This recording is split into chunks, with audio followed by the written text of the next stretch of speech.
Südamlikud tervitused, armsad valgusolendid ja tere tulemast Valguse kanalile. Mina olen Kaia-Liisa Reinut. Ja täna mul on sulle üks küsimus.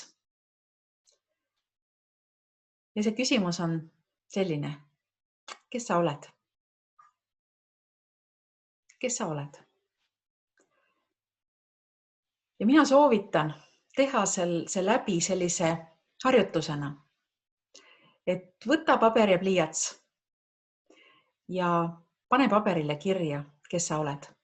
Kõik, mis sul pähe tuleb, kõik pane kirja. Kuidas sa ennast näed? Et kes sa oled? Ja kui sa selle oled kirja pannud, siis enne, kui sa selle kirja paned, siis mul on sulle palve, pane see video stoppi.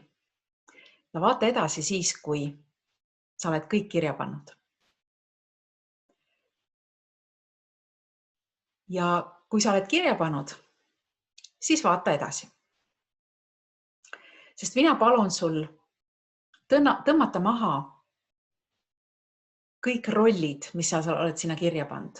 Ala see, et ma olen ema, ma olen õpetaja, ma olen mis iganes ametikoht, mis iganes roll, mis iganes pereroll, mida sa oled kirja pannud. Ala naine või mees või isa või ema või poeg või tütar, ametinimetus ja nii edasi, mis iganes kohustus.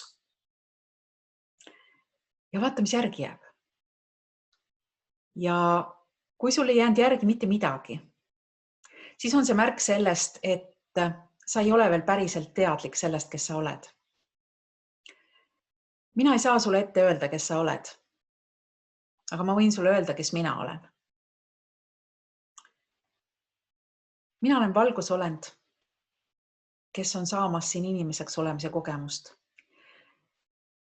ja kellel on võime luua oma ellu mida iganes. Läbi armastuse, kaastunde, mõistmise, rahulolu, õnne ja kõikide positiivsete tunnete kaudu. Ja olend, kes on võimeline tundma ka negatiivseid tundeid, mis on täiesti okei. Olen olend, kes on võimeline aitama ennast ja teisi, tervendama täielikult ennast ja teisi. Läbi armastuse, hoolimise, kaastunde, mõistmise ja nii edasi. Ja mul on sulle hea uudis. Sina oled täpselt seesama.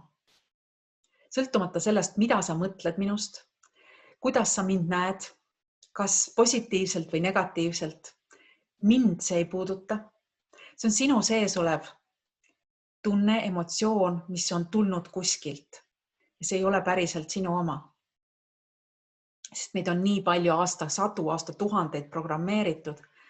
Meie sees on nii palju alateadvuse mustreid. Meist on nii palju väge ära võetud kogu aeg, et enamik inimesi ei usu, kes me tegelikult oleme. Kui suur on meie vägi. Ja me ei näe, isegi kui ma tean omast käest, kui keegi mulle 25 aastat tagasi umbes samasugust asja võis rääkida, ma küll ei mäleta, et keegi oleks niimoodi öelnud, aga mäletan seda, et kui ma mõtlesin erinevate selgeltnägijate ja selliste tuntud inimeste peale, kellele ma vaatasin alt ülesse, siis mulle tundus, et vau, nemad on selleks võimelised, aga mina kindlasti ei ole. Ja täna ma suudan mõista seda, kus olin mina sel ajal. Ja ma suudan mõista ka seda, kui suure teekonna ma olen läbi käinud. Sest see, kuidas ma näen ennast täna ja see, kuidas ma nägin ennast 25 aastat tagasi, on nagu öö ja päev. Ja kui sina oled selles punktis, kus mina olin 25 aastat tagasi näiteks, siis ma võin sulle öelda, et sa võid väga kiiresti jõuda sinna punkti täna, kus olen minagi täna. Sellepärast, et need sündmused ja need energiat, mis praegu on, võimaldavad teha inimeste sees kahe kõrva vahel toast lahkumata väga suuri nihkeid, väga suuri hüppeid ja aitavad näha inimestel päriselt seda, kes nad tegelikult on. Sest me oleme kõik ühtemoodi. Me oleme kõik selles mõttes samast allikast tulnud ja sama võimsad ja vägevad nagu iga teinegi. Nii et ma loodan, et kui sa veel ei usu seda ise, siis mul on palve, pane see kirja endale ja vaata seda iga päev. Ja ühel päeval sa avastad, et sa oledki see. Mina soovin sulle ilusat päeva ja kohtume õige pea juba Valguse kanalil.